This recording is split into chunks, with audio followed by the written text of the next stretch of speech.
সবাইকে স্বাগতম জানাচ্ছি এসএনবি ই লার্নিং চ্যানেলে। আবারও আজকে তোমাদের জন্য একটা নতুন ভিডিও নিয়ে এসেছি, যেটা হচ্ছে আমাদের এডুকেশন সাবজেক্টের উপরে সেমিস্টার 1 পেপার 1। আমরা জানি প্রত্যেকটা মেজর পেপারের আমাদের দুটো করে পেপার থাকে। সেই এডুকেশন সাবজেক্টের যে মেজর পেপারটা আছে সেমিস্টার 1-এর, সেটা পেপার 1 নিয়ে আজকে আলোচনা করব।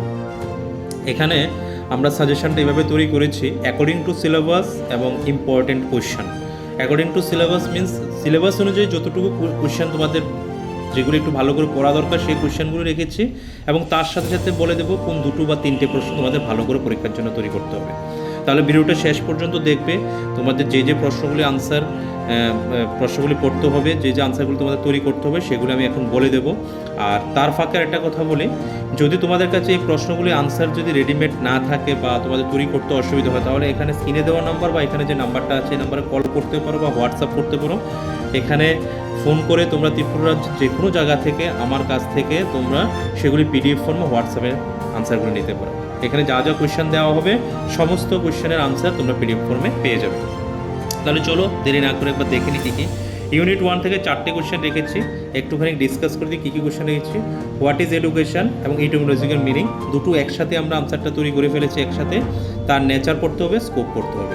2 নম্বর রেখেছি ডিলোর্স কমিশন আছে তোমাদের একটা, সেখানে 4টা স্তম্ভের কথা বলা হয়েছে বা 4টা পিলারের কথা বলা হয়েছে। সেই ডিলোর্স কমিশন সম্বন্ধে মোটামুটি এই প্রশ্নটা ভালো করে তৈরি করবে।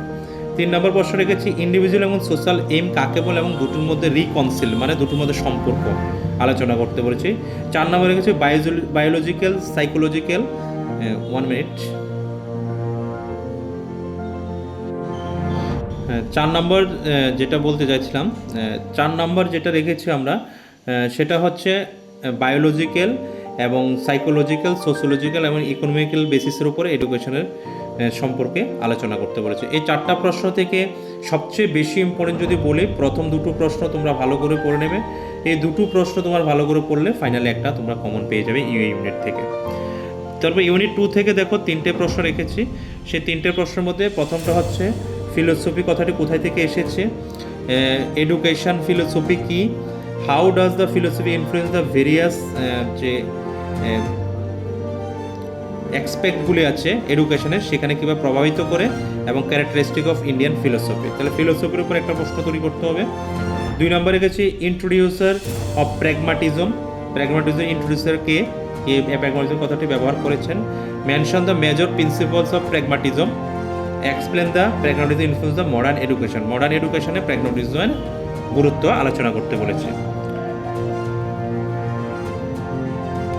3 নম্বর যেটা পড়তে হবে philosophy and their educational implications.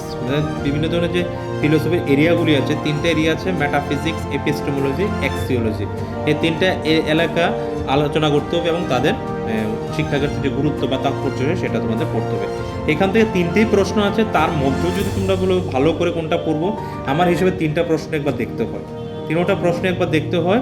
তার মধ্যে যদি না পড়ো তাহলে প্রথম 2টো ভালো করে দেখবে, কিন্তু 3টা দেখলে ভালো, কারণ এই প্রশ্নটা আসার চান্সেসটা কিন্তু অনেকটা বেশি আছে। লাস্ট প্রশ্নটা ইউনিট 3 থেকে 3টে প্রশ্ন রেখেছি আমরা।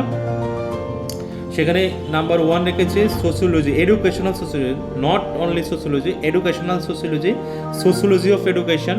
এরপরে discuss how sociology influence in স্কুলের ক্ষেত্রে আলোচনা করতে হবে। 2 নম্বরে রেখেছি subsystem, social subsystem, characteristic of the social subsystem, function of the as a school social subsystem. Mention the characteristic of industrial society এবং urban society and their influence in education system. মোটামুটি এই প্রশ্নগুলো তোমাদের তৈরি করলে ইউনিট 3 থেকে হয়ে যাবে। ইম্পর্টেন্ট থেকে 3টাই প্রশ্ন ইম্পর্টেন্ট, 3টা থাকলে সে 3টেই পড়ার জন্য আমরা বলবো। তার মধ্যে যদি না পারি তাহলে প্রথম 2টা ভালো করে দেখতে হবে। তারপরে ইউনিট 4 থেকে 4টা প্রশ্ন রেখেছি। সেই 4টা প্রশ্নের মধ্যে প্রথমটা হচ্ছে সোশ্যাল স্ট্র্যাটিফিকেশন, তারপরে ক্যারেক্টারিস্টিক্স এবং mechanism behind the education stratification. তারপরে রেখেছি কালচার উপরে, কালচার কি, different types of culture, characteristics এবং importance in culture in India. 3 নম্বর social mobility, A relation between social mobility and education.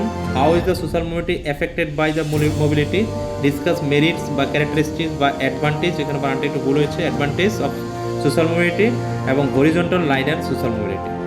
4 নম্বর রেখেছি vertical and social mobility. What is meant by intragenerational এবং intergenerational? আন্ত আর একটা হচ্ছে অন্ত মোবিলিটি কি? এই হচ্ছে 4টা তোমাদের যে প্রশ্ন, সেই 4টা প্রশ্ন থেকে তোমরা ভালো করে কালচারের প্রশ্নটা দেখবে, আর সোশ্যাল মোবিলিটি বা সোশ্যাল স্টেটিফিকেশন থেকে একটা প্রশ্ন তোমরা তৈরি করতে পারো। যে দুটো প্রশ্ন হয় আইদার এটা নাহলে আইদার এটা, আর কালচারটা ভালো করে দেখে নেবে।